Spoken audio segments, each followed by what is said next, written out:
So guys, আমার Sunday দিনটাই কিভাবে কাটে আমি তোমাদের সাথে শেয়ার করতে চলে এসেছি। তো ফার্স্ট টাইমে সকাল সকাল স্নান করে ব্রেকফাস্ট করে বেরিয়ে গেলাম আর্ট ক্লাসের জন্য।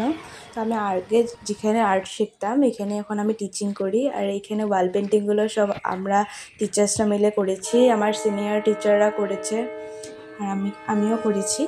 তারপর যে ক্লাসে চলে এসেছি, আর আমাদের এখানে অনেক ক্লাস আছে, ছোটোর থেকে বড় বড় ক্লাসও আছে, এর থেকে ছোটও আছে। আমি মিডিয়াম ক্লাসগুলোতে করাচ্ছি। তারপর যে ওদের সাথে তো আমার দিনটা অনেক ভালো কেটে যায়, সানডে দিনটা আমি একদম বোর হই না, ওদের সাথে আমার একদম ভালোভাবে কেটে যায়। আর ওরা এত কিউট, আর সবাইকে মানে কিছু একটু ভুল করলো যে বকবো এটা জিনিসটা আসে না, তাদেরকে মানে আদর করি এরকম লাগে। সো তারপর আমি ক্লাস শেষ করে বের হয়ে গেলাম। তো যেতে সময় আমি আজকে এত গরম, আমি আইসক্রিম নিয়ে নিলাম আমার আর মার জন্য। So that's it for today. আজকে